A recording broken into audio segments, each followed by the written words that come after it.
Zap. Allez, c'est parti! Bienvenue dans ce nouveau Maurienne Zap. Au sommaire, des nouvelles du chantier du tunnel Euralpin Lyon-Turin avec un nouveau-né baptisé Federica. Les Mauriennais font du cinéma avec les invités de la semaine.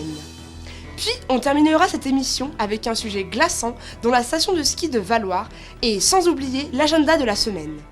C'est dans le département de la Saône-et-Loire et plus précisément à Le Creusot que notre équipe s'est rendue pour l'inauguration du tunnelier fabriqué par l'entreprise NFM Technologies. Reportage.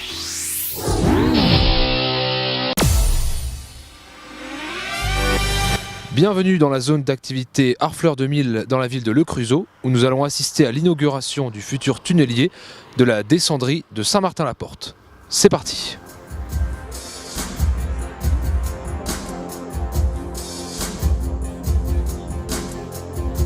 Après 10 mois de chantier, NFM Technologies vient de terminer la construction du tunnelier qui servira à creuser la future ligne ferroviaire Lyon-Turin.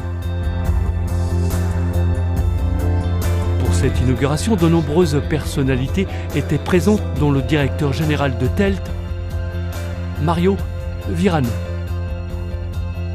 C'est le lancement dans les prochaines semaines des travaux à Saint-Martin-la-Porte pour les premiers 9 km de tunnel de base.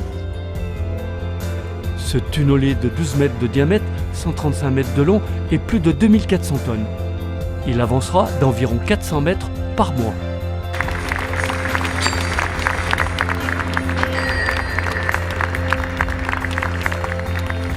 La prochaine étape, c'est démonter la machine. Donc souvent, nous avons besoin de convois exceptionnels.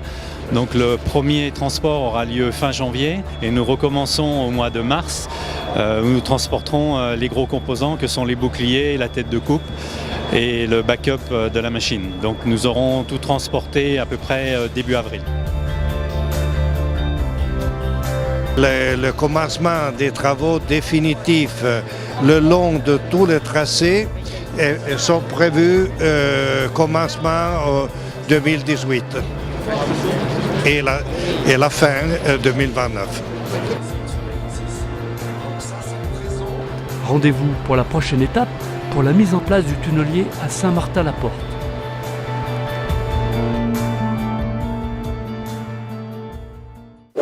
Retour dans les studios de Maurienne TV avec comme invité Jean-Jacques Dovis et sa troupe de comédiennes qui vont nous présenter leur film Le Monde d'Angie.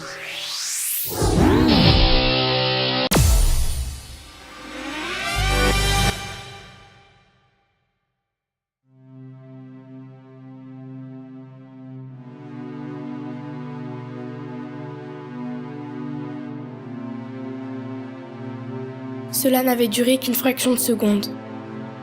Elle avait tout balayé.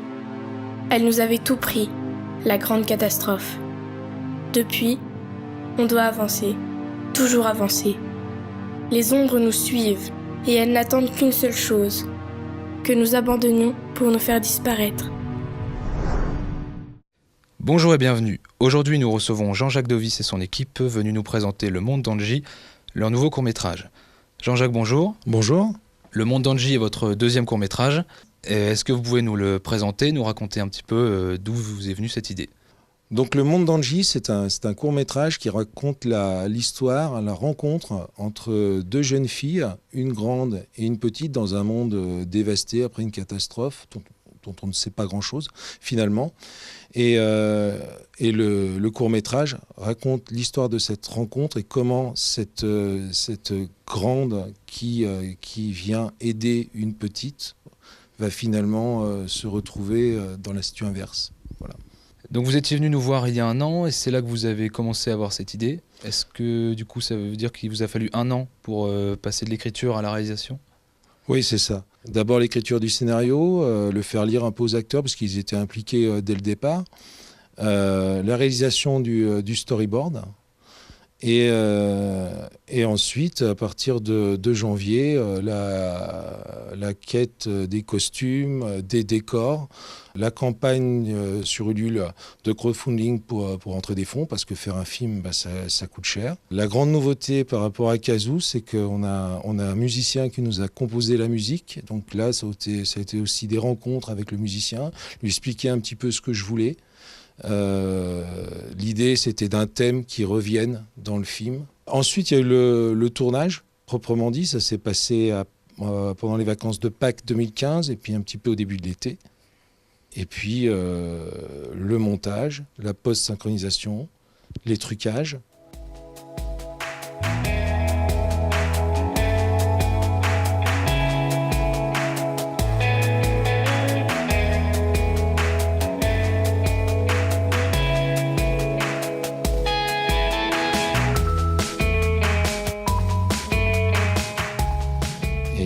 Ça nous a mené à l'automne 2015 et nous, on diffuse le film depuis le mois de janvier 2016. Alors Lilou, toi c'est la 3e fois que tu tournes avec Jean-Jacques. Oui, c'est ça. Est-ce que ça se passe toujours aussi bien? Toujours aussi bien, de mieux en mieux même. Qu'est-ce qui t'a plu toi dans cette histoire? Eh bien, j'aime bien la chute, le personnage que je joue aussi, et la petite Lilou, enfin voilà. D'accord. Alors du coup, je m'adresse à la 2e Lilou. Toi, c'est ta première apparition à l'écran, si je ne me trompe pas. Ça t'a plu de participer à ce film? Oui, ça m'a plu. Ouais. Qu'est-ce que ça fait d'être dirigé par son père? Bah C'est sympa? ouais. Ok, eh ben, c'est bien. Toi, du coup, Emma, tu étais script et aussi actrice sur le film. Ouais. Donc ça s'est bien passé?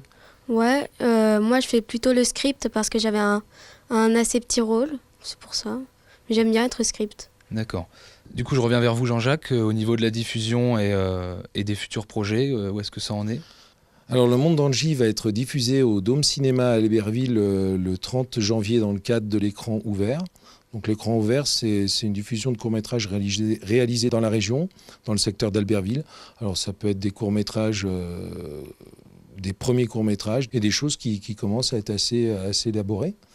On a aussi une diffusion prévue à Saint-Pierre-d'Albigny. On n'a pas encore de date. Donc au cinéma de Saint-Pierre-d'Albigny. On a pris goût au festival. L'an dernier, Kazoo a été primé à Senlis au festival du court-métrage. Et ça nous a motivés pour inscrire Le Monde d'Angie à différents festivals. On attend les réponses. Et ensuite, on le diffusera sur Internet. Des projets, on en a plein la tête. Minofilm est devenu une association depuis le mois de janvier. Et puis, on travaille déjà sur une web-série dont le tournage va commencer à Pâques, une web-série de 16 épisodes. Alors là, par contre, ça sera une équipe un peu plus lourde. Des nouveautés, je vais lâcher aussi un peu la caméra, donc j'aurai une cadreuse qui va s'occuper uniquement de l'image. Parce que moi, Medel Estora me permettra un petit peu de m'occuper des comédiens. Voilà, on va avoir une équipe un peu plus étoffée pour la web-série, mais on vous tient au courant et voilà, c'est avec plaisir qu'on vous la présentera. Eh bien, merci à tous les 4. On vous souhaite beaucoup de chance pour toutes ces diffusions en festival, en espérant que vous gagniez un nouveau prix. Quant à moi, je vous dis à bientôt. Ciao! Et maintenant, destination Valloire pour le 25e concours international de sculpture sur glace.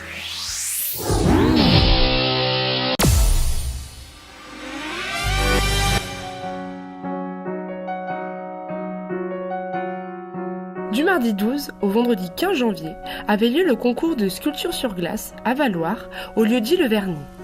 De nombreux sculpteurs se sont donné rendez-vous afin d'offrir de nouvelles œuvres d'art éphémères au public venu en nombre cette année.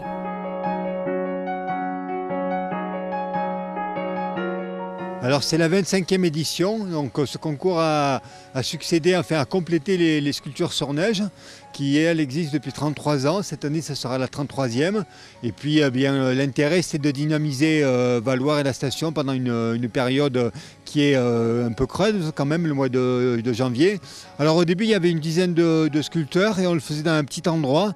Et au fil des années, on a agrandi pour arriver donc maintenant à 20 sculpteurs organisés sur un cercle, comme vous avez pu filmer. Alors donc ces 20 sculpteurs, il y en a pour partie qui sont français, il y en a cette année 11.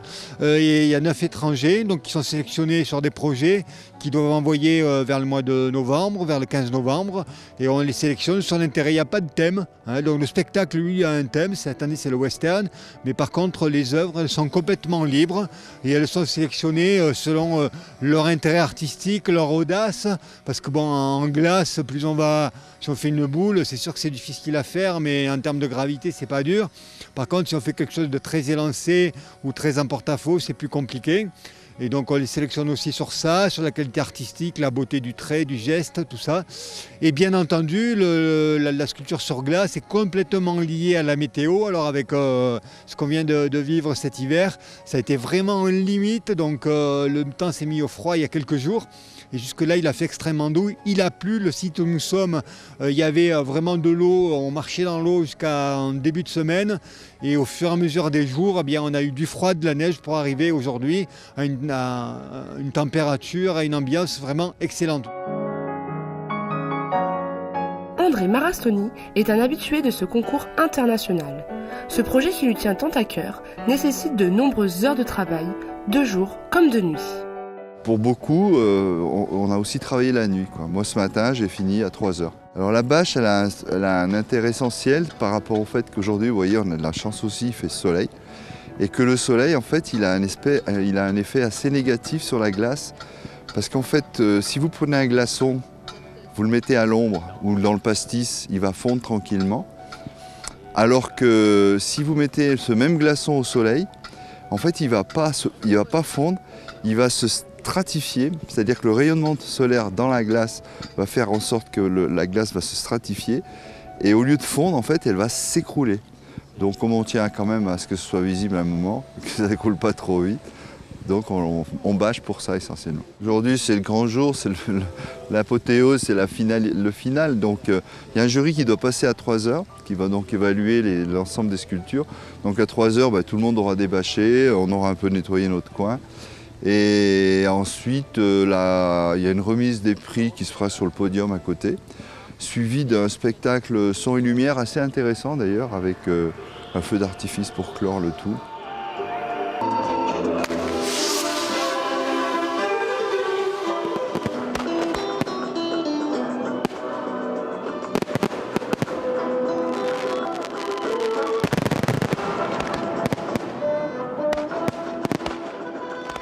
Cette émission touche à sa fin.